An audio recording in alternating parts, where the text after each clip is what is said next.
Hey, what's up, everybody? It is the Fantasy NBA today, and a couple of mob bosses are in here. We look like extras from Goodfellas, Doc.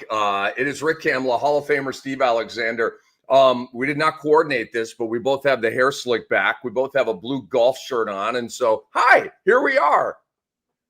So weird, dude. I was getting ready for the show. You and I never talk before the show, or very rarely. But we didn't plan this. And I'm like, you know what? They're gonna wonder why I don't have a hat on. I've got a collared shirt on. I was like, well, my guys drops on Thursday. I was thinking I would dress progressively nicer starting today and ending on Thursday with a like full blown tuxedo, maybe a top hat. To celebrate the release of my guys. I like it, dude. I look forward to the fits that we will be seeing as the week goes on. Having said all that, I'll probably have a baseball hat on backwards tomorrow with a concert t-shirt. Not mad at you that way either, man. We have a ton to get to, and we are ready to have a blast, guys. I want to tell you something right before we get out here. We love playing fantasy basketball. We love playing fantasy basketball against you guys. And so we are down to the last couple of spots on this edition of the Sports Ethos Leagues. You can still join. We offer free and cash leagues, and you will get the chance to compete against our pros like me, Doc, Brew, Mike Passador, the whole group, okay? Andre, and we're the best minds in the business. We know you have great minds out there as well, so let's get it on, okay? To join, email support@sportsethos.com. Support@sportsethos.com. The draft start Friday, October 10th. That's this Friday. And I can't wait to draft in the Sports Ethos Challenge League with you all. Me and Doc and Brew and Mike and the whole gang are not going to be in every league, okay? You will see us pop up. And for all the details on that, Andre will get back to you. And for any questions that you have, he will let you know. But wanted to get that out there right off the top because we got some spots filling up and that kind of thing. So support@sportsethos.com. I would suggest not waiting on that. Also, some things to promote here at sportsethos.com. It's huge stuff. We are here to help you dominate fantasy basketball leagues. The Brewski 150 dropped last week. It's amazing. It's continually updated. It's the best ranking service in the biz, okay? It comes from the brilliant mind of Aaron Brewski. My pop players are out. I don't know how brilliant it is or what, but it's going to help you win. I know that. It's 18 dudes that are going to help you beat ADP. All right. And if you just do that, you're going to beat ADP in every round of your draft. And Doc's My Guys drops on Thursday, Doc. Is that correct? Yep. Yes, sir. It's Thursday. Okay. I thought you might have had a little more there. Well, no, I thought you were just verifying. Yeah, it drops on Thursday. It's in the can. Andre's got it. It's good to go. It's sort of like it's not as numberly. It's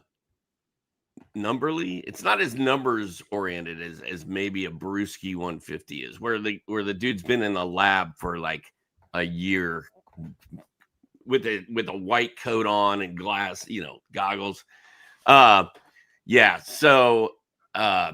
But Rick and I, even though the numbers aren't, maybe we don't flush those out for 6 months. We know our ish. So our guys are in these columns, and they're super fun to write. They're easy to read, and they'll help you win. Fired up about it.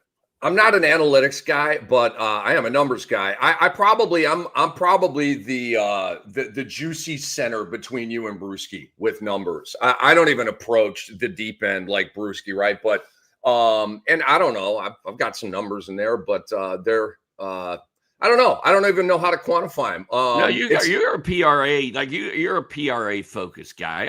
I'm just like, these are my guys. Like, I don't even know how to. But no, one of my guys has built into it already the formula of being good at the things you need to be good at in hoops to be good fantasy players. So I was in a draft second round, lots of big names still on the board, kind of late second round. I took Josh Giddey. All right. Because and I'll just leave it at that. But it was my guy's pick, Doc. There were guys that I'd more highly ranked. They do have some red flags by them right now due to injury stuff, which has me a little jittery. And at the moment of truth in the draft, you got to take the guy, especially second round. So I thought of you when I made the pick. This is my guy's pick. I'm going off script here. I'm kind of ad-libbing a little bit. And this is my guy's pick. I think that's another thing, Rick. If you have a list in front of you and you're only going to go straight by that list, I don't think that's the way to do it, man. You gotta you gotta make some game time decisions, and you got to do what's best for your team. And there's more that goes into it than just ranking off of a straight up list. Like I like having multiple lists and multiple ideas, so I can go in and make the best one. Because if ADP is showing Josh Giddey's going in round 4 and you're taking him in round 2, you're like, man, is this the right thing to do? But if you got all your information gathered and the people that you trust are telling you to do that, then you feel good about it and you do it. And and so Josh Giddey's ADP is second round right now. You know what I'm saying? A guy, and I think we all know this by now. Josh Giddey and Amen Thompson will not be available in round 3. They will not. Okay, so if you want to go shopping for those guys, you might not. It's got to be round 2, or the train's going to leave the station, and you're not going to have them. It's that simple. That is the lay of the land right now. So I just want to tease you. We're not going to give you a lot of picks and stuff because our fantasy basketball draft guide on sportsethos.com is going to have the mock draft that we're currently doing. And I took Giddey second round in that draft. So it will be published. You can see it very, very soon. We're actually doing it right now. I went to bed at about 2:30 a.m. last night, Doc. You know why? I wasn't partying. I was doing rankings, okay? Moving Shepard, moving Hero, moving Risache, moving all these guys, right? Up late doing it. I get into bed for a few minutes, and I'm like, yeah, let me do this. And I was on the clock. So I made my 4th round pick, and now the mock is on and popping, and so is our show. But that will be out at sportsethos.com very, very soon. Let's get to some news, Doc. We have real quick before we do that. The Brewski 239 is now up to Brewski 240. Apparently, like you, he was laying in bed last night at 2:30 in the morning thinking about rankings. He's like, damn, I forgot this guy. I got to get him in there. Added a dude, and Andre wants people to guess in the comments who the 240th player is. Dude, that's where my brain is right now, because I went through all the box scores, went through news and stuff, and then redid my rankings last night, right? Kalkbrenner was a riser for me. Sadiq Bey. Mitchell Robinson was a riser for me. Not like crazy. Like they were off my 150. Now they're on my 150, right? I'll say Kalkbrenner. I'm going to say Kalkbrenner. Mitchell Robinson caught my attention. Had another good game in the second game against Philly in Abu Dhabi. I can't say that. I can't play it straight with Abu Dhabi. It's just so fun to say Abu Dhabi. I got to get kind of animated about it. I still don't trust Mitchell Robinson at all. Okay, Kalkbrenner and Mitchell were already in the 239. So, yeah, the mystery man, 240. I super want to know who player 240 is, Brewski. Who is player 240? I feel like we're in Reservoir Dogs. Remember, it's Mr. Pink, Mr. White. We got Mr. 240 going on right now. Or Doc, Slipknot. They got 9 members. They all go by numbers. I don't even know if you knew that. Mr. Insignificant, the last pick of the draft. Well, that was kind of a downer. Well, that's what they call the last pick of the NBA draft. This dude's the last dude in the Brewski 240. Oh my God! Well, by the way, the fact that the 150 is now 240 is impressive. That's 90 extra players. Dude, you know your guy Brew, man. Brew he's voluminous, bro. 150 can't contain his brain, dude. He can't stop. He cannot stop. Okay, so last night, dude, I'm bleary-eyed, bro. It's 2:15. I'm at like pick 130, and I'm vetting it down to 150. I'm not going past 150. I'm not doing it. Unless Andre and Brewski tell me to do it. I'm not doing it. I'm ranking 150 guys, right? Dude, I don't like any of the guys from like 138 on. Like, I don't like any of them. The Scottie Pippen Juniors, the Davion Mitchells, all that. I don't want any of them. You know what I'm saying? I'd rather take Zach Edey. I'd rather take Kyrie. I'd rather take DeJounte Murray. Like, give me some super injured dude, and I'll just wait. Rather than taking all these, they're waiver wire guys, honestly. You're going to eat those Davion Mitchell words, by the way. I don't know about that, because as we dive into some rotational news, Jaime Jaquez Jr. got the start over your boy Davion, and they had a perfect opportunity to start Mitchell without Hero. We have another lineup shakeup to get to with Miami, but since you went there, let's start there, bro. Davion Mitchell, to me, just went boop. And Jaime Jaquez, I mean, wait and see, but that's not the way I thought Spo was going to rock, dude. It's weird because, I've said this a million times. Jaquez, the first half of his rookie year, looked like a veteran, looked like a team leader, and then they just went away from him. And then last year, we saw Davion Mitchell literally carry that team on his back the last 2 months of the season. I think Spo is feeling out and seeing what he's got after that disastrous end of last season. I'm not giving up on Davion after 2 preseason games, but you might be right.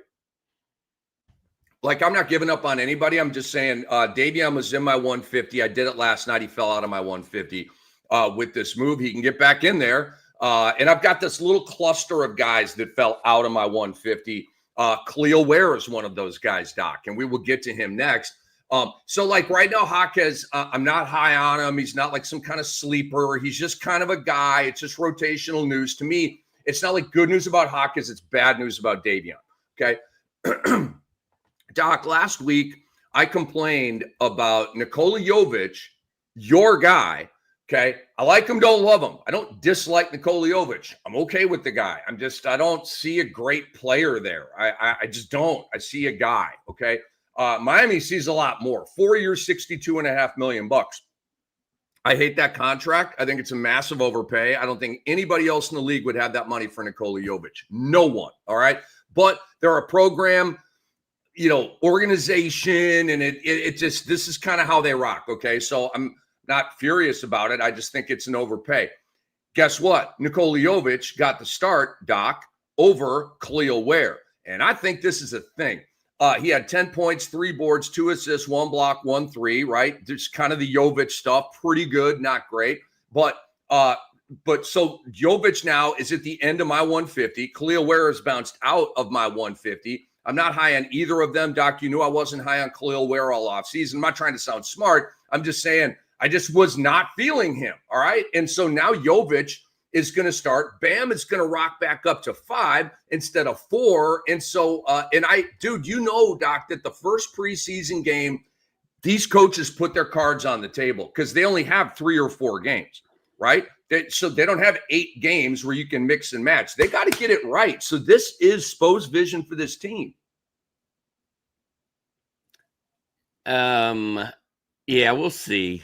We'll see. I'm not, I'm not a patient guy when it comes to fantasy. Like during the season, if a guy, Khalil's coming off the bench and not doing anything, like, well, it's Khalil Ware. He's young. I don't know if I just automatically drop him, but I try. If a guy gets hurt and makes me mad, I'll just get him out of here and give me somebody who's going to help me right now.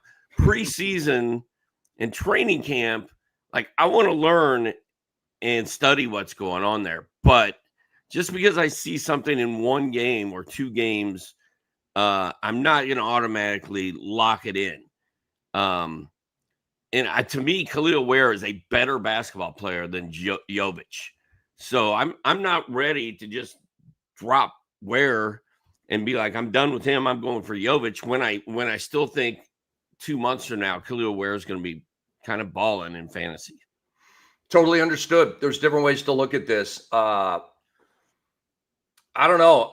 So to me, the most important thing going on here is the fact that Nikola Jovic got paid. They're paying him like a starter.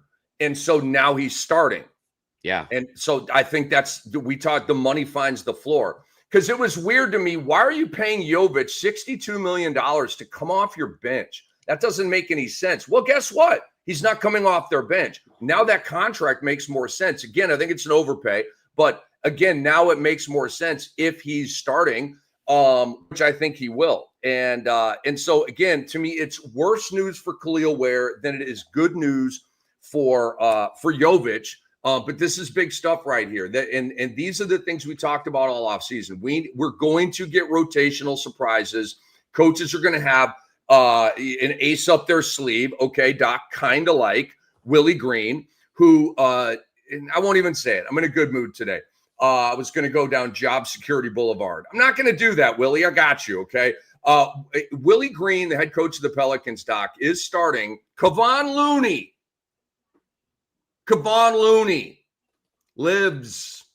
Doc, old guy in the way alert with Kevon Looney ahead of Yves Missi. Have you seen Yves Missi's stat lines in these first two preseason games?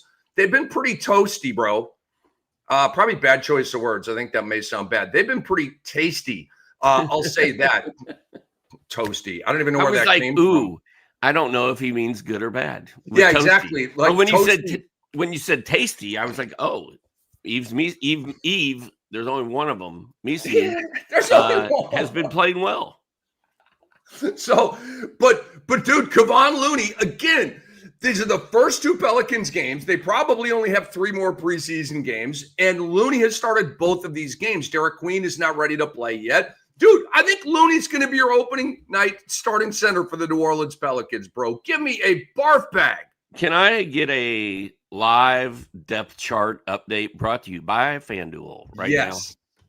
Yes. Phenomenal idea. I thought about this at some point like last night, and then when I was doing the rankings, but I didn't quite get over there to do it. Yes, Doc. So keep talking. I'm doing it right now. There it goes. And this is the part of the show where you multitask and do 2 things at once.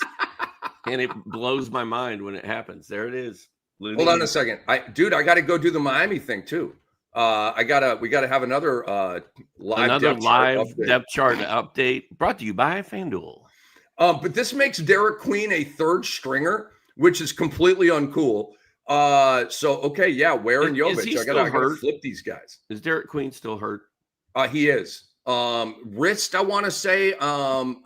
Andre can probably confirm that. I thought it was a wrist that he suffered at the summer league, and it's been taking him a minute to recover from that. It's not like an out for the year thing, but it is it's keeping him out right now, which is not good. But Kevon Looney, yep, you got to bring that veteran in there on a super young team like New Orleans, because that makes sense. Kevon Looney, dude, Kevon Looney brings one thing to the wood, one thing: offensive rebounding, Doc. That's it. Yeah, that's it. That's all he does. He's a very good offensive rebounder. I'll give him that. But I mean, he's not blocking shots. He's not making shots. He's not diming. It's a joke, dude. It really is. All right, so let's. Unless you got anything to say. This Jovic Ware stuff is disturbing to me. I thought Ware was the future, and Ware was the 3-pointers and the blocks, and does it like a perfect fantasy player. Like, what is happening? Wait a second. So as I just made that switch, did your heart kind of fall a little bit as you saw me flip-flop Jovic and Ware on the Miami depth chart? That hit you kind of hard right there. I see it in writing, and I'm like, I don't know how I feel about that. And then my buddy Davion Mitchell down there, he's about to get lopped by Jaime Jaquez here. So who is actually starting at point guard if Jaquez is starting? Is Jaquez playing point guard? Yes. Which is in him. It's probably not his perfect ideal spot, but he's a positionless player. Doc, we talked. Miami is arguably the most positionless team in the NBA. They just don't really care about positions. I would say Phoenix is pretty positionless. They have been, right? I mean, Jalen Green's their starting point guard. That's about as positionless as it gets. So a quick note here. Queen underwent surgery on July 18th to address a torn ligament in his left wrist, initially given a 12-week timetable. Joe Dumars, the Pels Prez, said this week there's no firm date set yet for his return to the court. My God, dude, it's a wrist injury. What has happened? It's not even your shooting hand, bro. That's mystifying right there. There's surgery, though. July. It was on his wrist. We got, so that's, let me do the math here. You got Og, you got Sep, and you got, you had half of July. All right, so we're actually when we get to mid-October, that will be the 3-month part. All right, so we're good. He's not late. He's not behind. He's kind of right on pace. So he'll probably Doc join the party like early in the regular season is what I would estimate from Derek Queen. Andre's asking, can this mean that Misi is the backup and Looney is just filling in for Queen that they plan to start? Yes, Andre Lemush is our brilliant producer and boss and a million other things. One of the best fantasy minds out there. Andre, that could happen. However, it might not. Misi may be kicked to third string while they feature Derek Queen. Derek Queen may have to earn his stripes after not playing in training camp. He's falling behind now. And so then third string, and as the season goes on, he surfaces.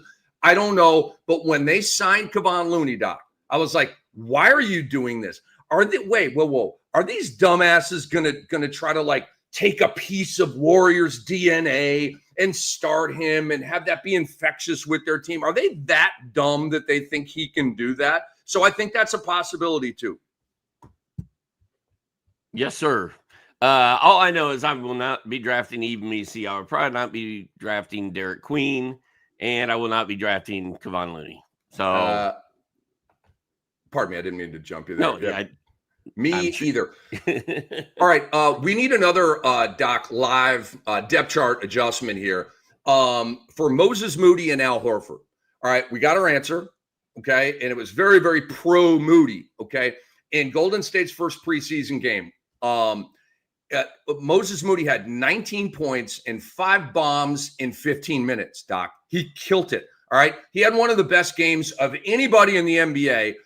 Thursday, Friday, Saturday, Sunday, the first 4 days of the preseason. One of the best games of all. Al Horford played and came off the bench. All right, so last year's starting 5, which was very, very, very, very, very good. Remember, they were like the best defensive team in the NBA after they got Jimmy Butler. And a lot of that was Moses Moody on the wing, Doc. And so Kerr likes that. So it's going to be, barring an injury or just some crazy, Curry, Podziemski, Moody, Butler, and Draymond. And they're going to have arguably the sickest bench in the NBA. For real, their bench is beyond sick. Horford's going to be coming off that bench now. Did Horford get bounced out of my 150 because of this? Let me just take a quick look, Doc. Because if Horford's starting, I'm into it, right? But if he's not starting, I'm kind of not into it because he's going to have some rest games as well. Where is Horford? Did Horford get completely bounced out? Where in the heck is Horford in my rankings? All right, talk to me about this news, Doc, and I'll find out where the hell I put Al Horford in my rankings. It's interesting. I would think Steve Kerr looks at Al Horford and his age and be like, I can't start this guy. I can't play this guy's starters minutes every night. Is this good news for Quentin Post? Probably not. It just means that Post and Horford will split the backup minutes behind Draymond, when they need a true big man. A lot of this could be matchup based. Depending on the team they're playing against, they may start Horford or Post. But it's good news for Moody. It doesn't really move my needle on Moody because I feel like I get suckered by Moody every year. He has these good games. You get kind of excited about him, and then he just ends up being Moses Moody again. So it's worth keeping an eye on, but it's not really changing a whole lot for me. When Moody started last year, Doc, I looked at the numbers. He played about 27 minutes. It was about 11 points, 4 rebounds, 2 assists, 11, 4, and 2. That's waiver wire stuff, right? All right, how about the goodies? He was at like 1.8 combined defensive stats, not bad, and like 1.8 threes per game.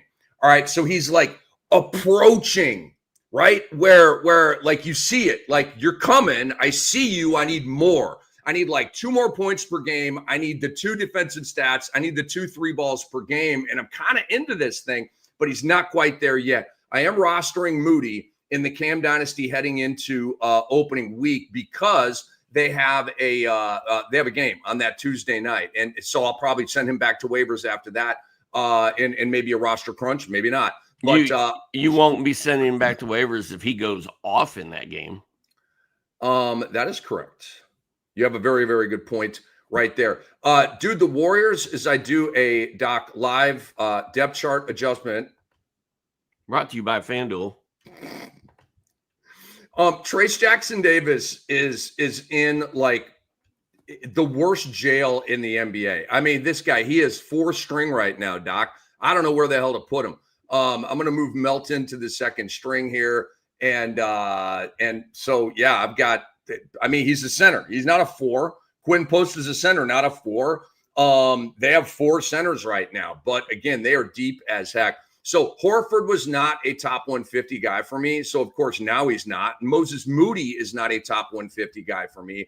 He's a streamer. He's a waiver wire guy. Anything more to say on this, Doc, before we move on? Whenever Kuminga leaves, can he take TJD with him? Because this is ridiculous. Like, he's the most buried guy. He's the most buried good player probably on any roster in the league. Dude, you know who Minnesota's backup center is? Like, if Naz Reid's the backup 4 on a linear depth chart, you know who the backup center for Minnesota is? You're not even going to know who it is. Do you know who it is? Take a guess. No. His name, and I know I'm going to screw up his name.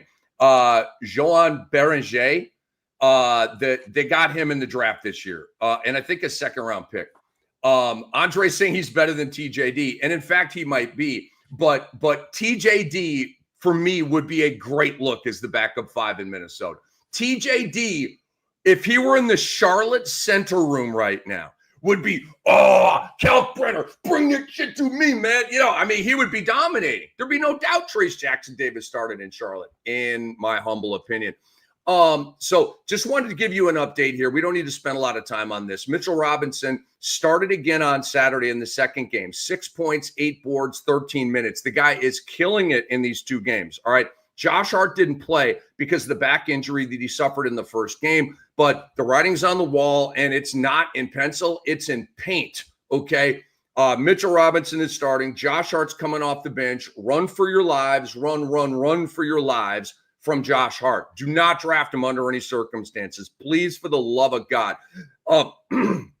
Doc, we have a couple of injury things that I wanted to get out here.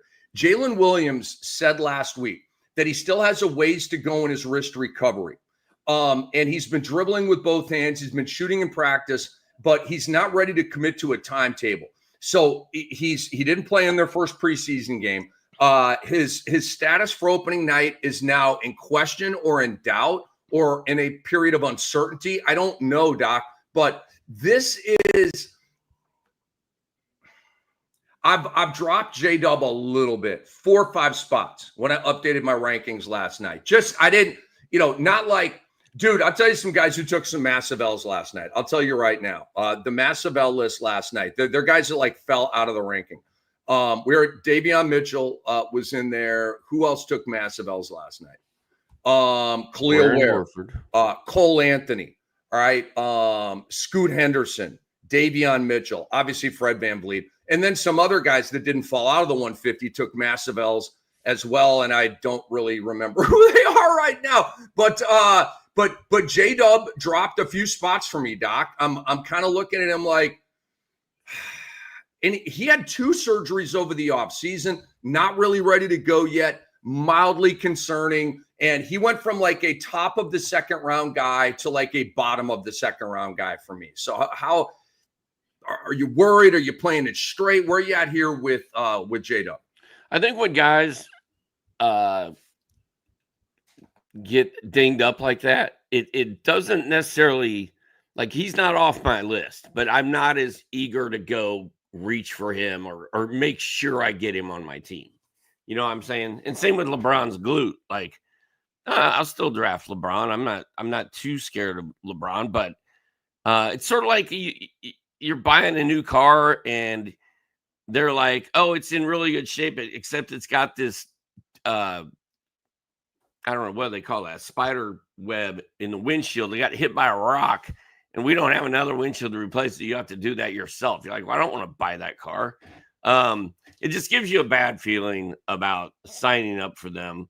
Are you more concerned about J-Dub or are you more concerned about LeBron, or is it equally concerning? And now, if you're drafting a team today, neither one of them is probably going to be on your team.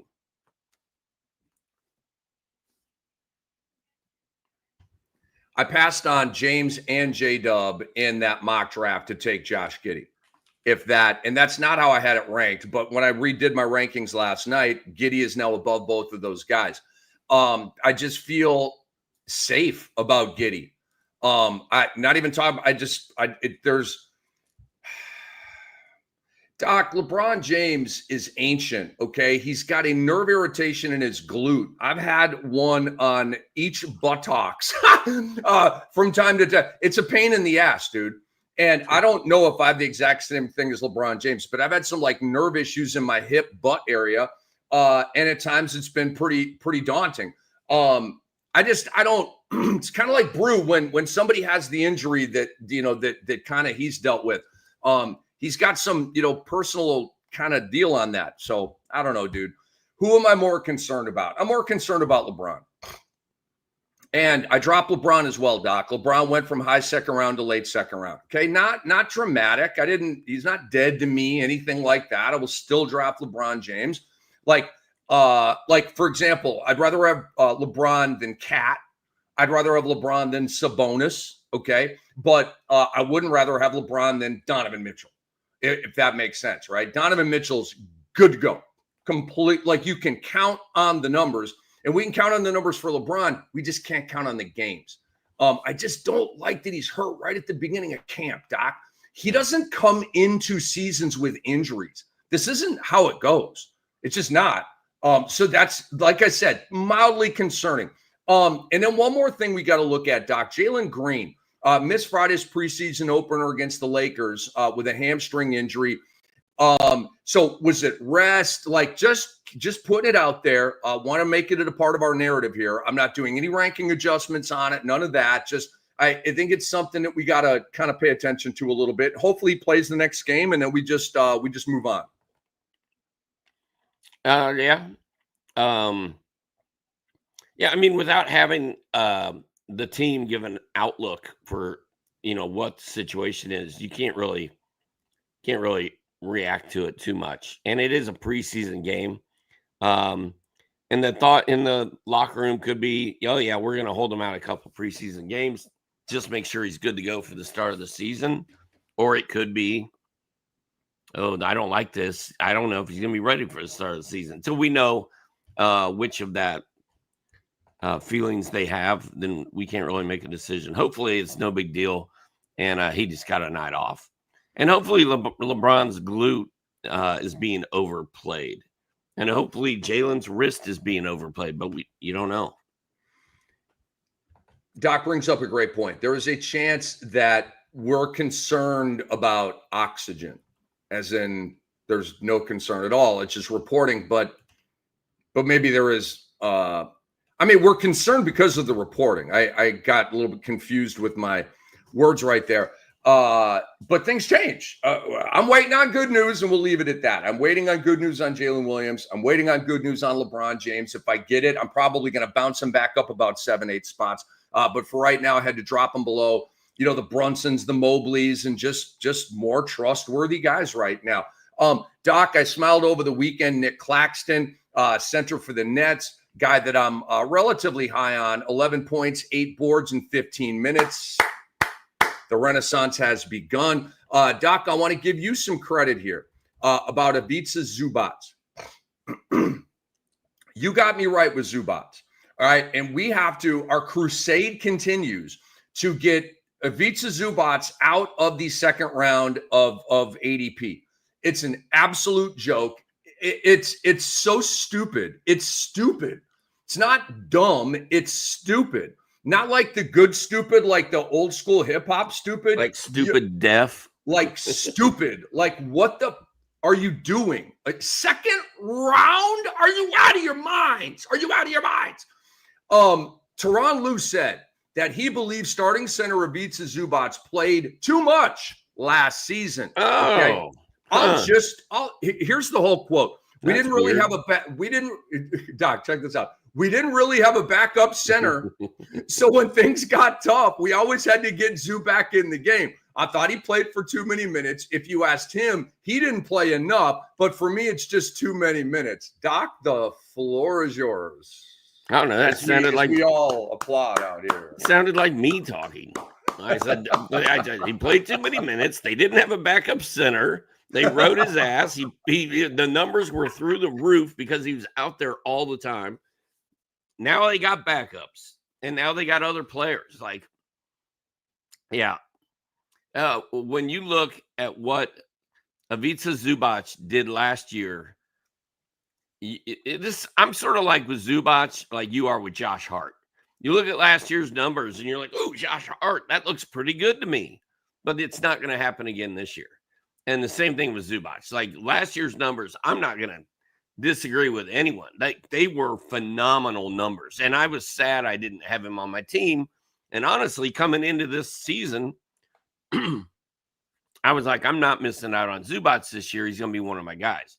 Then I started looking at the numbers. I was like, wait. None of this makes any sense at all. Like last year was a total fluke. So it is what it is. Doc, I had already made the career year player list, the guys who had career years like Josh Hart, that I automatically fade the next year because you can never duplicate a career year when that career year is a total outlier of every year previous to that. And when you've been in the league for a minute, I'm talking about 5, 6, 7, 8 years. Like Peyton Pritchard had a career year, but we can't cap him at that. We don't know where this is going. He's a young ascending player.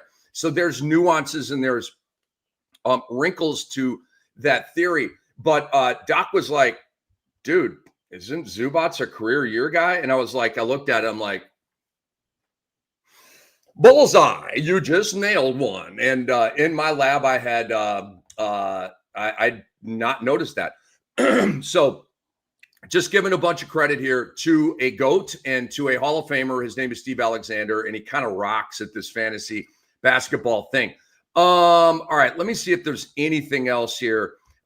Jeremiah Fears, Jose Alvarado got hurt. Jeremiah Fears is looking interesting. Okay, he's on my top 150 now. I think he's in the 140s.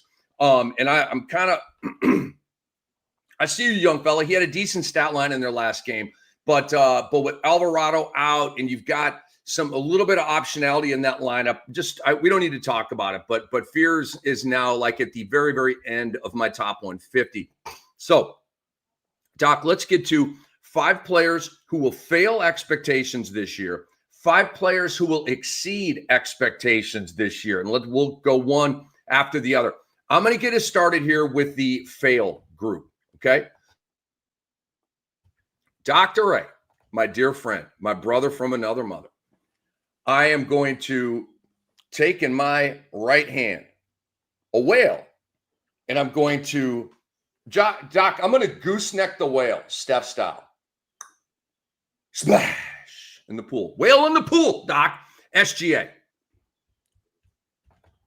Wow. SGA will fail expectations this year. I'm not saying he will fail. I'm saying he will fail expectations. People think he's going to be better than Luka. People think he's going to be better than Wemby. And they're wrong, in my opinion. Doc, like SGA avoids the career year label. He does. You know why? Because he's a historic all-time great player, smack dab in the middle of his career. However, I am fading him because I don't think he's duplicating that. I know, again, it's nuanced, right? Like it's like a half career year theory thing. That's by far the best year he ever had. He won everything. You don't just do that year after year after year after. You don't wash, rinse, repeat that stuff. So I believe SGA will fail the expectations of those who draft him over Luka and over Wemby, and I will die on that hill. That is a gutsy call, my friend. I like it. It's certainly not chalky. I mean, there aren't a lot of people out there saying that SGA is not going to meet expectations like that. You're an outlier. I like it.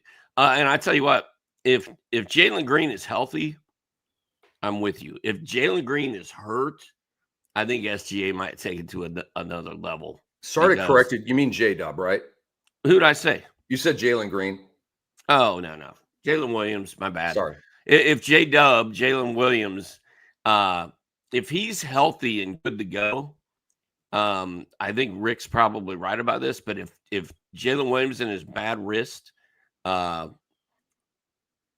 dinged up for a substantial amount of time, then SGA could absolutely go off as a one-man wrecking crew. I've always said that, if Jalen didn't have SGA in his way, Jalen would look so much better than he has. And I think the same is true if SGA doesn't have J-Dub there.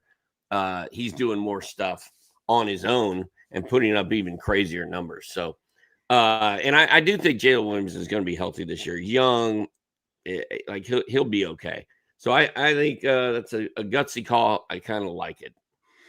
Just super quick before we get to yours. For Shea last year, career high in points, assists, blocks, field goal attempts, 3-pointers made per game, and that's it. That's a lot of career highs, though.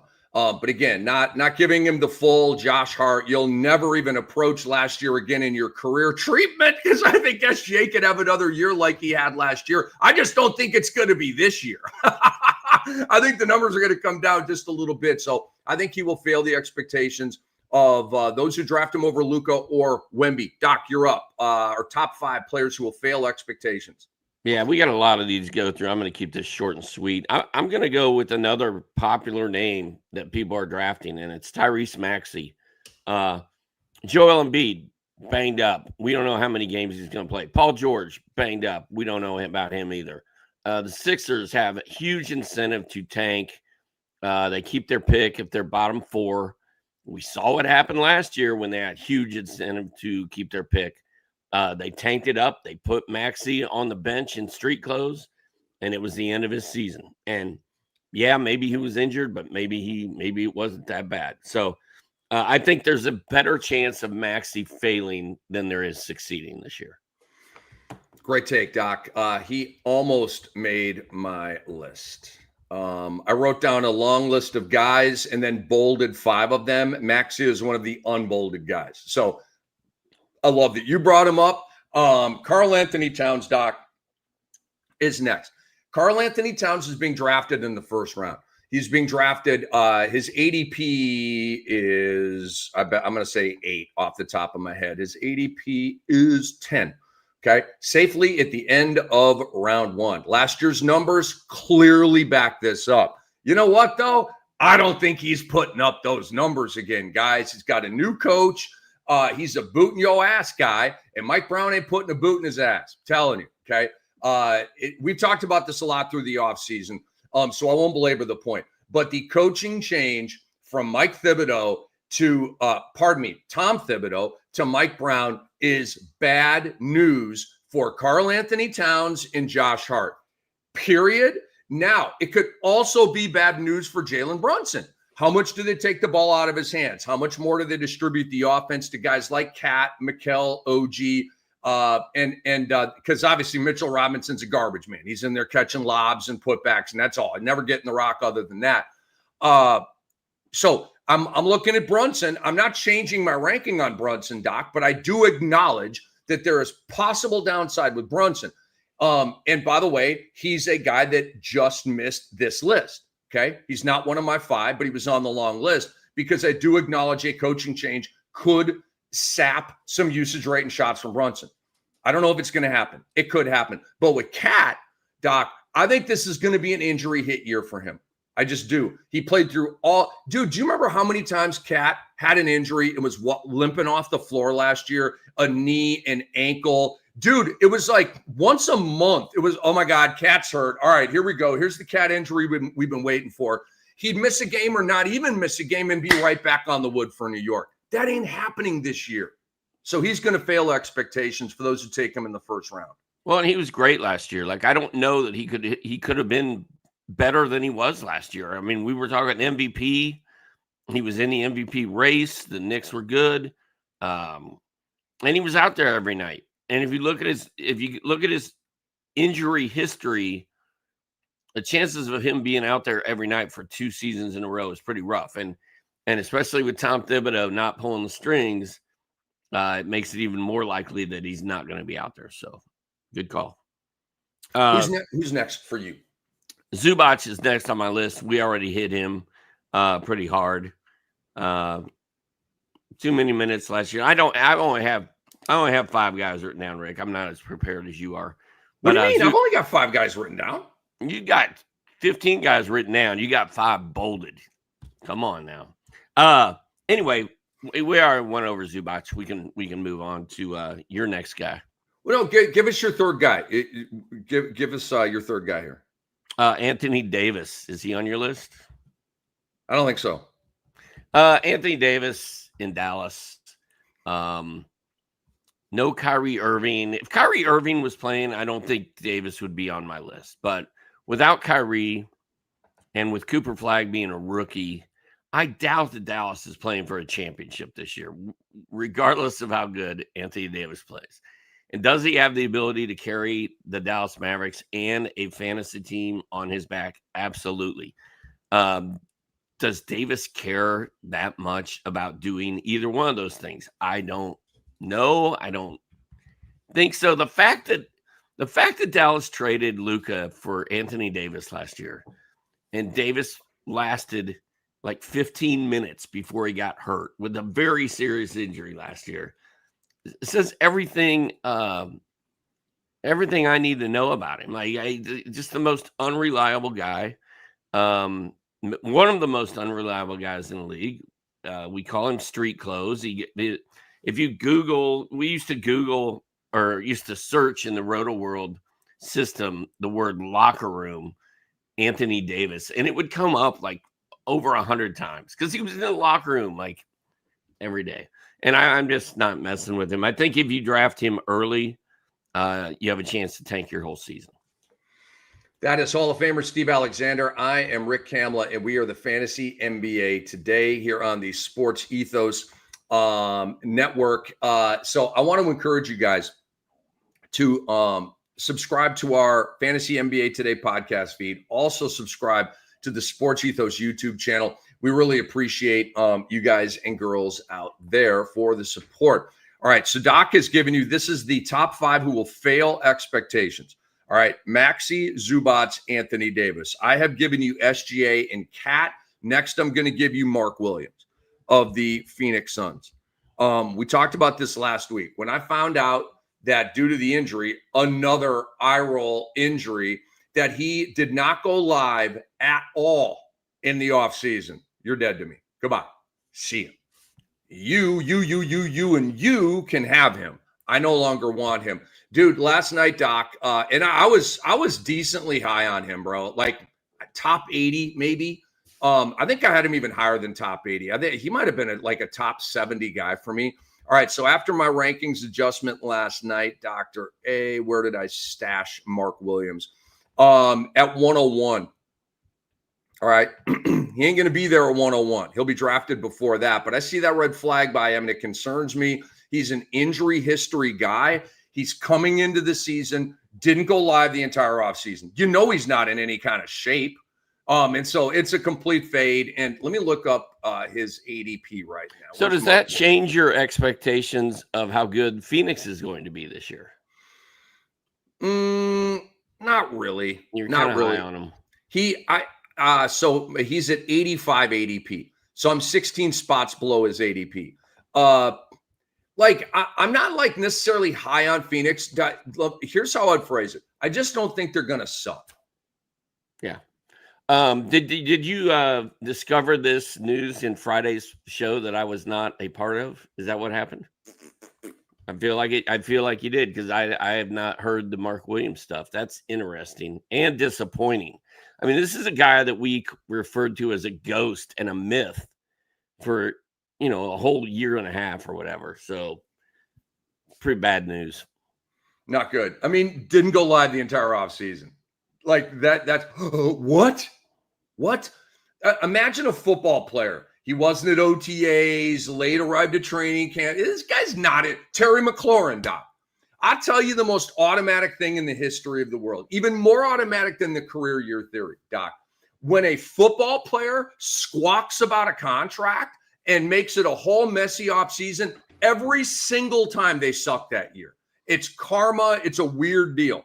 every year. Terry McLaurin. And oh, by the way, he had 13 touchdowns last year, which was by far a career high.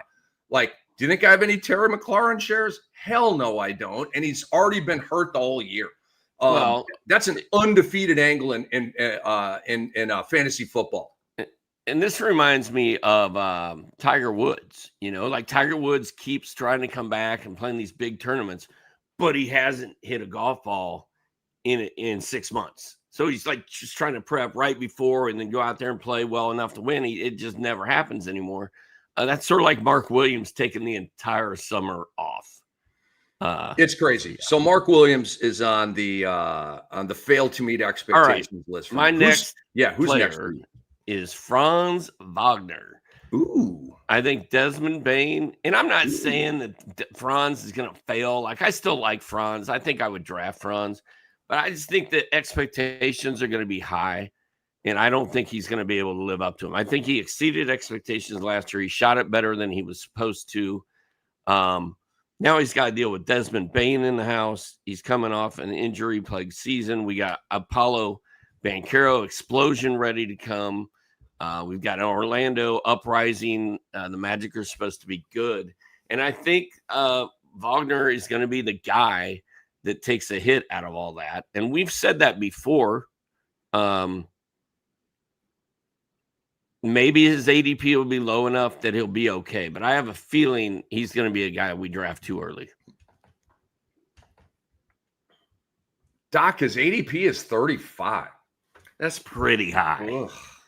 For third round pick on Franz Wagner? People, that's toasty. That's a little toasty. You're way better than that. Listen to your boys, the GOATs, the OGs. Yeah. It's why we're here. It's all good. We're the Fantasy NBA today, brought to you by FanDuel. And boy, you guys and girls need us more than ever. And I say that with love and kindness and warmth. Not any jerky thing at all. Like, we got to get you all right. That's the point here. All right, I'll go to this guy next because I just looked up his ADP and I was like, what? Michael Porter Jr.'s ADP is 59. People, wake up. Wake up. Okay, 17 and 9, 2.5 to 3 threes. So, like, it's a decent stat line. I get it. We always have injury risk with him. He's on a horrible Brooklyn team, okay? And people think, oh, he's going to be the number one option. He's going to spike. Look, his numbers may be the best of his career in 39 games. That's my thing with Michael Porter Jr. I don't trust them. They're going to enter tank mode. I think they're probably going to shut him down. He might get hurt. He may be disinterested. Like Mikal Bridges went to Brooklyn. They anesthetized him. You remember that year there, Doc, when Mikal Bridges, where is he? Where did he go? He fell asleep because he was on such an ass-rotten team. Nick Claxton last year fell asleep, ass-rotten team. Guess what? I won't say it again. They're going to be bleep-rotten again this year. Who falls asleep this year? I think it's going to be Michael Porter Jr., Doc, who is going to fail the expectations of a fifth-round pick in a 12-team league at 59. Come on, people. Come on. Listen to us. I think people are looking at him as the only offensive weapon, him and Cam Thomas on that team. But, man, when you play for the Brooklyn Nets, your injury history suddenly matters a lot more to me than it does when you play on the Denver Nuggets, you know? One little tweak, and he's like, oh, man, I'm not going to be able to go tonight. Well, it's okay because you guys aren't going to win anyway. So, last year, Cam Thomas had a razor cut on his cheek, and they shut him down for the rest of the year. He had a little nick on his cheek while shaving. That's good. No, you're good. Yeah, he's just sit over there the whole year. I like what you said, though, about MPJ, dude. You're right. The second he gets hurt, bubble wrap, dude. Yeah. So my next guy is Zion. It's chalky and easy. And look, what's his MDP, Rick? I bet you those pictures of him being all chiseled and looking like a freaking Adonis out there. 41. You feel lucky, punk? Do you? No, I don't. I feel blessed, but I do not feel lucky with LeBron or with Zion. Sorry for the. I mean, I don't think there's even a lot to say. He doesn't play every single year. When he does play, he doesn't hit any threes. He doesn't block any shots. He barely steals the ball. And his rebounding numbers are not astounding, and he's a decent scorer. I mean, I don't understand even what the appeal is if he's fully healthy to be drafting him at 40. The one thing I will say about Zion, he has played 70 games in a season. Lauri Markkanen has not played 70 games in a season. Put that stat on a t-shirt. Zion Williamson, he played 70 games 2 years ago, played 30 last year. Markkanen's never played 70 games. That's like my favorite stat of the preseason. I love banging on Markkanen. Lauri, it's not personal. It's just fantasy business. Finally, for me, Doc, so I'll recap the list. These are the fail expectation. Doc has Maxey, Zubats, Anthony Davis, Franz Wagner, Zion Williamson. I agree with all five. I have Shai Gilgeous-Alexander. It basically, if you're just joining us, like ADP of 2, I have an ADP of 4 on him. All I said was he will fail the expectations of those who draft SGA over Luka or Wemby. That's where I was with that. Other than that, SGA is the 4th guy for me. I would take him over Ant-Man. I would take him over Cade, all that kind of stuff. So I ain't hating on Shea. This is a Luka Wemby thing. Cat is on my fail list. Mark Williams is on my fail expectation list. Michael Porter Jr. is on my fail expectation list. And drum roll, please, Kristaps Porzingis. And I say this, it's kind of like the Zion thing. It's like, yeah, okay, this is why I say it. We are hearing, buzz about the Hawks, and people are high on the Hawks, and that's outside of Atlanta. Okay, obviously they're high on the Hawks in Atlanta. The Hawks made great improvements. They're one of the best. They had one of the best off seasons in the entire NBA. All of this is true. Okay, what I know is that I know too much about the Hawks. That's the problem here. Doc knows too much about the Hawks. Doc's in Georgia now. I lived in Georgia 11 years. Was a Hawks fan. Dealt with the disappointments, dealt with the chokiness, dealt with you're just Hawks doing Hawks things. Okay. They're just kind of one of those squads. So I don't think they're going to bring this to a boil and win 52 games and be hot shots in the East. I don't see it. Okay. And one of the reasons, Doc, I don't see it is because I think Kristaps Porzingis is going to play 42 or 43 games. And if he does that, they're not going to have the pop that I think people, Doc, are looking at the Hawks on paper. And on paper, that roster looks pretty damn good, dude. But there's also Jalen Johnson gets hurt all the time. Porzingis gets hurt all the time. And then where are you? Right? You're right back to mediocre Atlanta. So I'm not into it. So Porzingis is on my fail expectations list. Let's check his ADP, Doc. Where is the zinger? I don't think he likes that nickname much. The other thing is, if they tried 61, Doc, he's at 61. End of 5th round, beginning of 6th round. Are you taking Porzingis there for half a season? Nope. And the thing is, if they try to play him, like let's say they're like, okay, we're taking the gloves off, and we're going to let him play every night. He will get hurt. Like there is no almost 100% guarantee that he will tweak a knee, and he will walk off to the locker room, and you won't see him again for 2 months. So he either plays every other game or he plays every game for a month and then is gone. There's no in between with him. It's one of those two things. Doc, in Porzingis' first year in the NBA, played 72 games with the New York Knicks. It's been very downhill from there. He's never really come that close to that number again. He played 65 games with Washington to rehab his career back in 22-23, then barely ever played in Boston. Did catch a ring for his troubles. But again, Doc, put it on a t-shirt. Zion Williamson and Kristaps Porzingis have played 70 games in a season. Lauri Markkanen has not. Yes, the banging continues. My final guy here, Doc, is I just gave it to you, KP. Okay. So SGA, Cat, Mark Williams, MPJ, and Porzingis. And for Doc, Maxey, Zubats, Anthony Davis, Franz, and Zion. I love that we had 10 different guys, and those are the guys who are going to fail expectations. Now, to the players who are going to exceed expectations, Doc, my first guy is Donovan Clingan. I believe that he is going to exceed expectations, Doc. His ADP right now is 105, which is laughable. I bet you I have him ranked twice as high as that, and more than twice as high as that.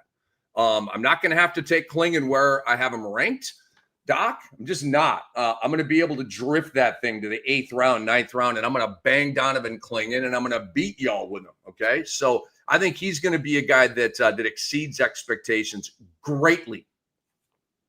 Yeah, you've been high on Clingan all year. Some of us are not as high. I'm not as high on him as you are. You've suckered me in a little bit, shown me the light.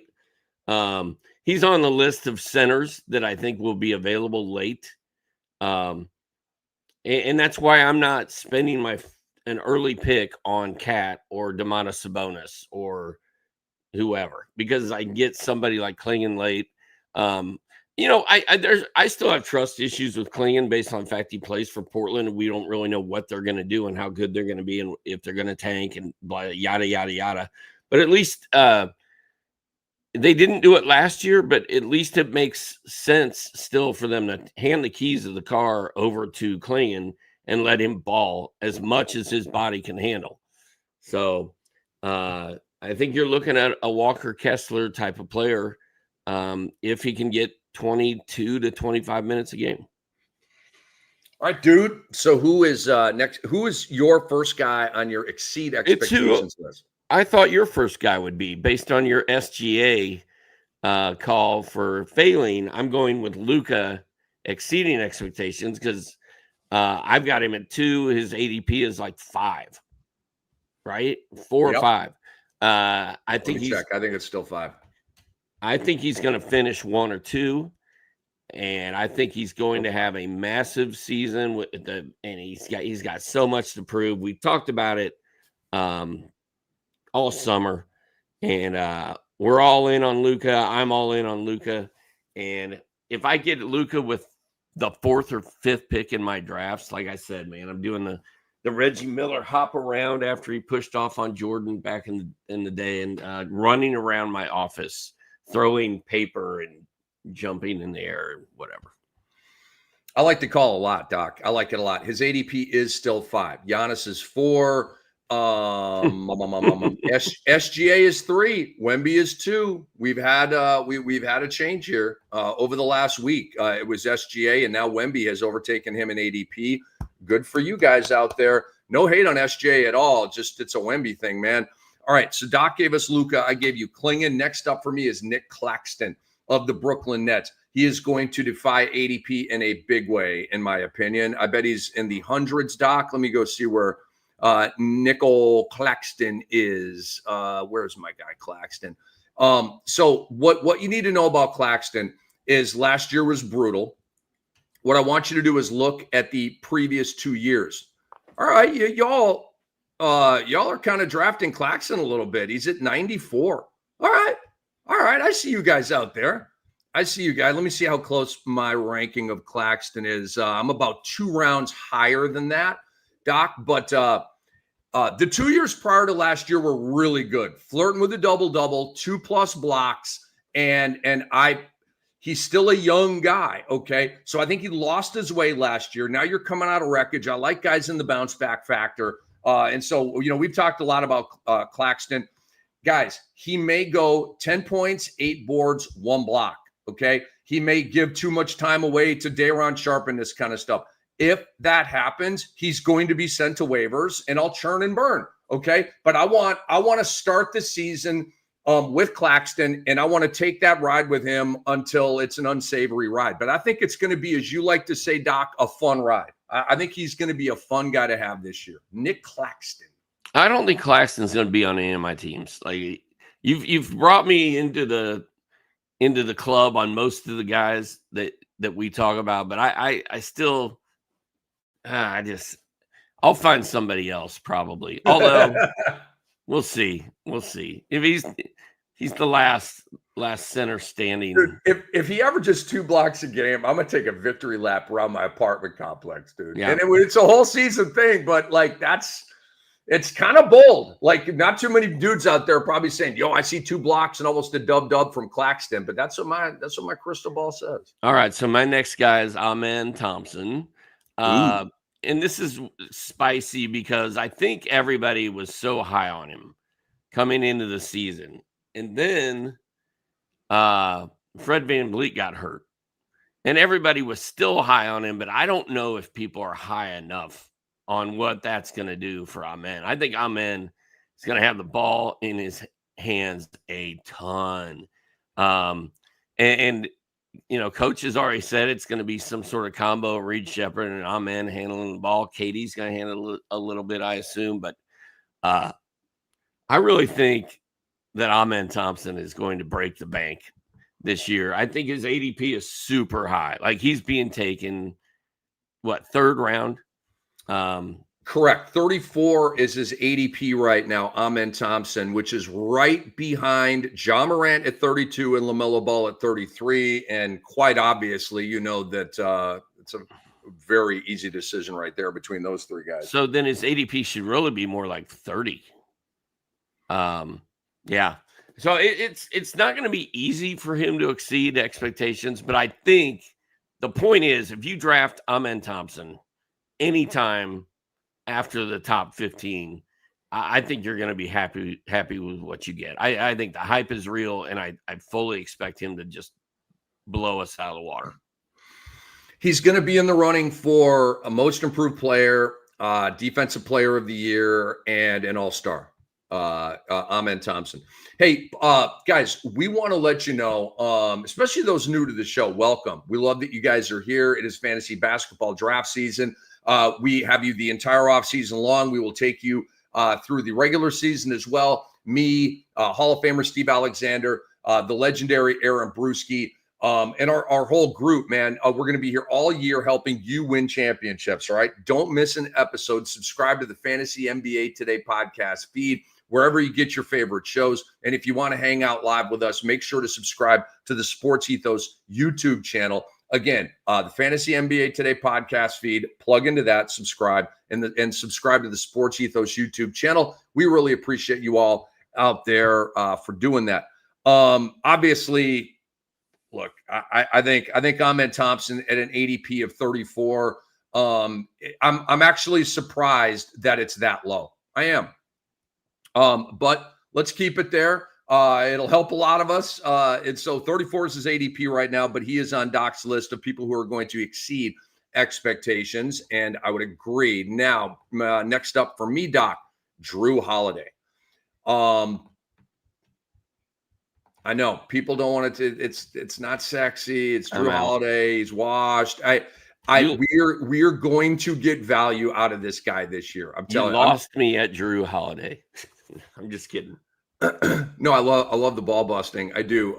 Drew Holiday, my God, where is he? Holy cow. 126. How's his preseason looking? Hasn't played yet. Oh. Has not played yet. So Drew Holiday. Again, we're talking about exceed expectations here. All right. So his ADP is a gone and forgotten 126, pardon me. I mean, he's down here with DeJounte Murray, Tyrese Halliburton, and Jason Tatum. Like, how are you doing this guy like that? He's below Amir Coffey. Oh my gosh, come on. I'm going to stop looking at that. It's making me mad. All right, so I have Drew Holiday, Doc. I moved him up last night. Again, he's in my top 100 now. I got him at 97. So I just think he's a good late round, roll the dice. Scoot Henderson's going to be out at the beginning of the year. It's going to be the Drew Holiday freaking show. Okay. And he's going to be diamond. And I think here's what I think Billups is going to do. All right, Drew, you don't really want to be here, right? Guess what? I'm going to unleash you. We're going to get you back to playing 33 minutes, ball in your hands. You're going to be the hub of the offense. I bet you Drew Holiday is like, all right. I just went to Boston for 2 years and was a 3-and-D guy. Put me back on the ball. Okay. again, it's a theory, it's a hunch, but we got to go with those hunches, Doc, because if we don't, and then it plays out and be like, damn, I knew that. Okay, so I'm following this hunch right now, dude. I think Drew Holiday is going to exceed expectations as a late round guard pick for your squad. I like it. I'm probably not drafting Drew Holiday, but you never know. My next guy is Jalen Green. So if I were a defense attorney right there, my client just got the death sentence. That didn't work. My hard lobbying of the jury right there did not work. You've been trying to sell me on Drew Holiday for a couple of weeks now. I'm still not taking the bait. Now, my client's done for, man. He just got life with no parole, dude. I was not convincing enough. You might be able to swing me if I could see him play in a preseason game, maybe. And see maybe a little 13-3-5 line with a steal and 2 threes, get you kind of perked up. Maybe.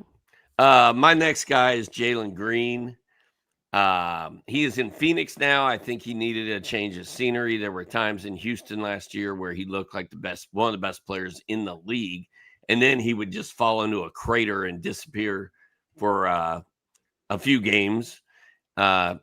And the fact that it's him and Devin Booker against the world there, I kind of like. And then the fact that Mark Williams hasn't even done live work yet, I think that boosts Jalen Green a little bit as well. I don't know that Jalen Green is going to shock the world like I think Amen Thompson is, but I think people who draft Jalen Green will be happy that they did. Jalen Green's ADP right now, where is he? Is he higher than I think? Why can't I find Jalen Green? Sorry, I can't find him. That search proved futile. I agree with you, though. I do think Jalen Green is going to exceed expectations this year. Next up for me, Doc, is Reed Sheppard of the Houston Rockets. Maybe contractually obliged based on my optimism for him this year. Doc, I redid the rankings last night, as I said, and I was conservative. Where is Sheppard? Where is my boy Sheppard on my list? Reed Sheppard. Like 17? No, not that high. Not that high. No, I'm going to call him a top 60 player. I have Reed Sheppard in the top 60. So again, Doc, it's speculative. I like the stat set. He's Cam vetted like Klingon, Cam vetted like Buzelis. And I'm talking about college and pre-draft process. Doc, why do you think I've been so high on Amen and Ausar Thompson all these years? Because I vetted them in the pre-draft process. I studied their games, their backgrounds, their family, the whole thing. I'm like, these guys can't miss. They were built in a lab to be awesome basketball players. They're both 6'7", 215. They run like the wind. They jump out of the gym. The shots are obviously weird, but they bring so much other stuff to the wood. How could they fail? Bam, here we are. Okay. And so I feel like Buzelis and Klingon are going to prove me right that way. I feel like Reed Sheppard is going to prove me right that way. I'm not right about every pre-draft evaluation, but I'm right about the high majority of them. Especially like when I get like high on a guy, right? Like Buzelis. I saw him like, dude, this guy reminds me of Chet Holmgren, homie. All right. To me, totally underdrafted at 11 or wherever they got him. And we saw glimpses, and I think we're going to get a pop this year. So Reed Sheppard, Doc, he is green lit for a really nice breakout year. And so he's on my list. I think he is going to exceed expectations. I agree. I agree with that one.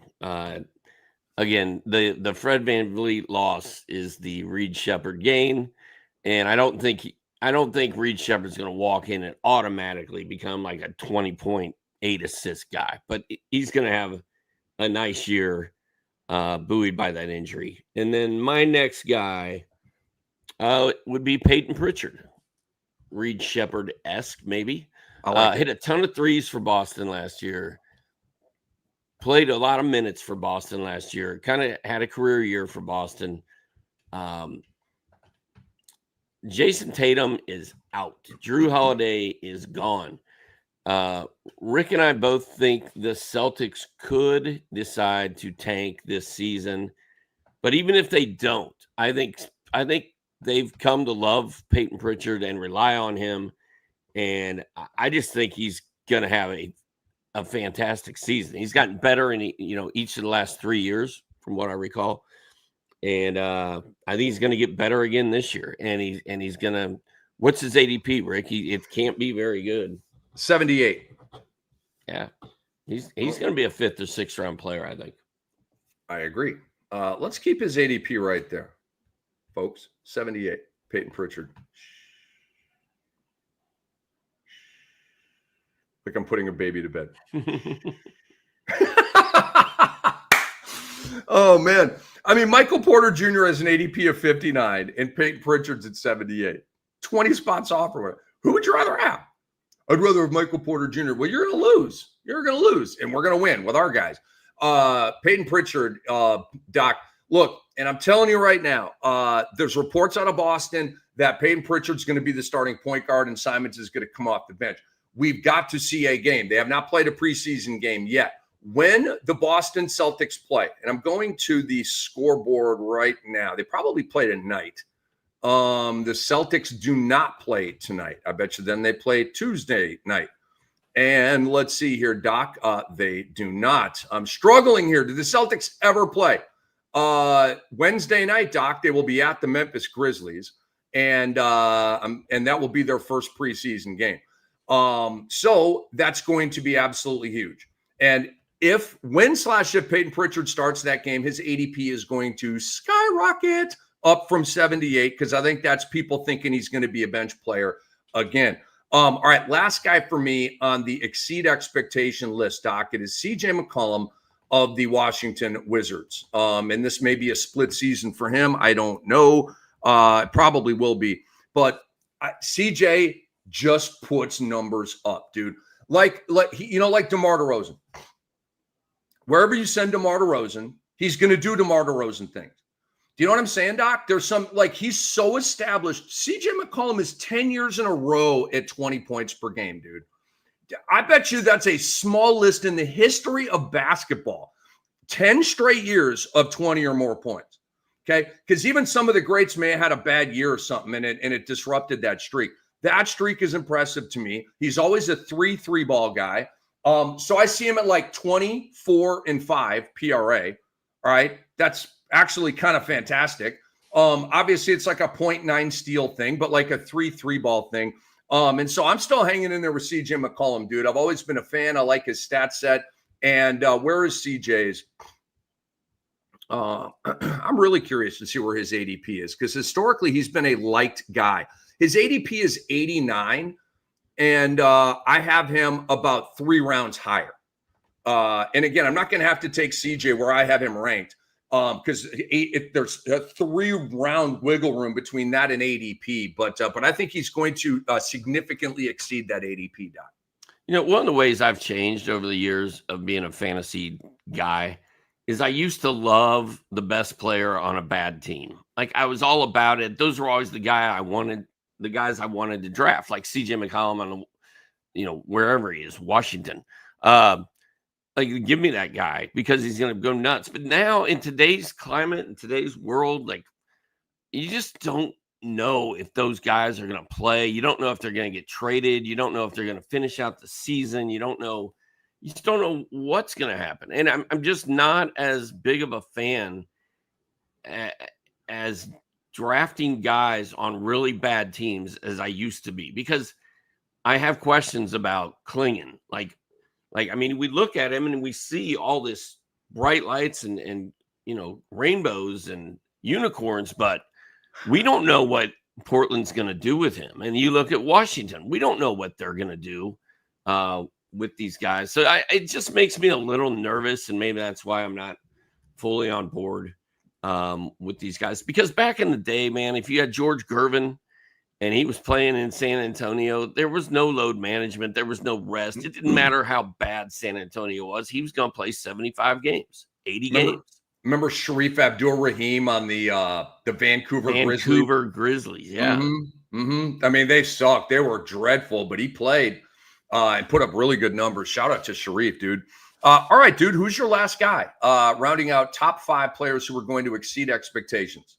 I'm going to go with my guy, the official poster child of my guys this year, Matas Buzelis.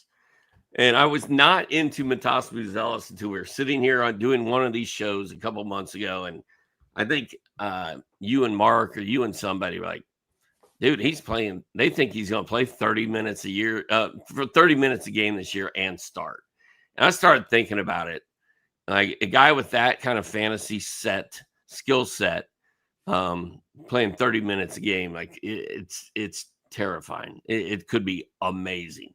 And the fact that everybody's sleeping on him and his ADP is down there in the gutter, like I love it so much. I'm all in. Where is Buzelis, man? Oh, he's low, brother. Wait a second. I'm looking at like the 50s and 60s. No, keep going. He's low. Whoa, 113. Yeah. And part of that is because they have him ranked so low in Yahoo and ESPN. Like, he's ranked down there around 113 probably, like when the draft room pops up. So make sure he's a guy that you got to stick in your queue so you don't forget about him. Good point. He's a top 70 guy for me.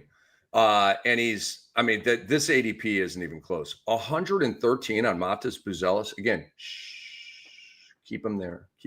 We want to get Buzelis that late in drafts. But this is why you subscribe to us. This is why you're with us, okay? To get these nuggets. We are giving you the league winners. I'm telling you, we've been doing this for 30 plus years. We're so happy to have you guys with us and along for the ride this entire season. You are going to monetize the vibes. We are going to help you DFS, cash leagues, just straight betting, because we do betting stuff. And obviously I already said cash leagues, but in high stakes leagues, whatever you got. All right, Doc. So that's cool. Here are our lists. The exceed expectations list. I have Klingon, Claxton, Drew Holiday, Reed Shepard, and CJ McCollum. Doc has Luka Doncic, Amen Thompson, Jalen Green, Peyton Pritchard, and Matas Buzelis. Again, perfect. 10 different guys. Okay. And that was a really cool exercise right there. You guys take that and run with it and draft better for it. All right, Doc, we have reached the FanDuel Futures portion of the program. Points per game leader this season, okay? Who's going to win the scoring championship is what this is. SGA is a plus 165. The fact that the first guy is a plus tells you it's wide open. Giannis is next at a plus 240. Then Luka Doncic at a plus 500. Ant-Man at a plus 1,700. Jokic a plus 2,000. Booker a plus 3,000. Doc, you go first. Give me one that's attractive. Give me one that's a hell no. Oh. I forgot that's what we do and went with just attractives. I like a lot of these. I like the Luka at plus 500. I like Ant at plus 17. I like Jokic at plus 2,000. I think all of those are pretty good. I think SGA is solid, but the odds aren't high enough for it to really be worth as much of your time, I don't think. And Rick Kamla says that SGA is not going to meet expectations. He's not. So I that would be the one that I'm staying away from, I guess. So he was at 32.7 last year, SGA. I'm talking about 31.6. I mean, if I were like doing a with the decimal point projection on SGA, my point projection would be around a point lower. So he's still in the same neighborhood. I think he's still going to challenge for the scoring title, but this is Luka's year, Doc. This is the year of Luka. Luka just recently won a scoring title, dude. He bopped 34 points a game. I'm conservatively estimating Luka at 32. The key word is conservative there because I believe he'll be north of that. 33, 34. I think we're getting a monster year from Luka Doncic. So I think he's going to win the scoring title. And I really, really like his bet at a plus 500. He just won the scoring title, right? There's precedent for this, and he's a plus 500. So I dig that. The one that I don't is Jokic. Jokic is not a lead the league in scoring guy. He's just not that guy. He's too unselfish. He takes a backseat too many nights to Murray, and Cam Johnson's on a heater, and Aaron Gordon's having a perfect game. And so just the fact that of how he's wired tells me that that's not a way I would go. But that's what I got on that. Those are brought to you by FanDuel. Please go to FanDuel.com and get your wager on, man. Yeah, my last one, my last comment is, if you want to go swing for the fences, Devin Booker at plus 3,000 on a Phoenix team that is light. I think he'll be top 5 in the league in scoring. He may be top 3, and he could actually, if everything went well, he could win it. So, if you guys want access to the B150, Aaron Brewski's awesome rankings, which have gone to 240. If you want access to my pop players, you want access later on this week to Doc's My Guys, okay, please go to sportsethos.com and get a subscription. There's different, levels and layers to it, and whatever makes the most sense for you. But please go investigate that at sportsethos.com and have your little debit card in your hand. That would be great. Also, guys, go to your app store and download the Sports Ethos app. I'm on it all the time. Okay, I'm in, is it 10? I'm in 15. No, I'm in 13 fantasy football leagues.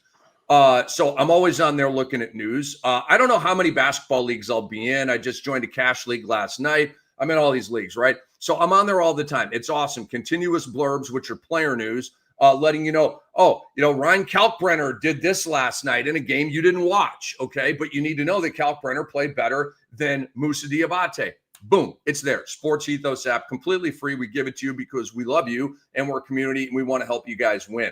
For Hall of Famer Steve Alexander, for the great Andre Lemouche, I am Rick Kamla. Thank you for watching the Fantasy NBA today. Brought to you by FanDuel. We will see you again on Tuesday. Bye-bye.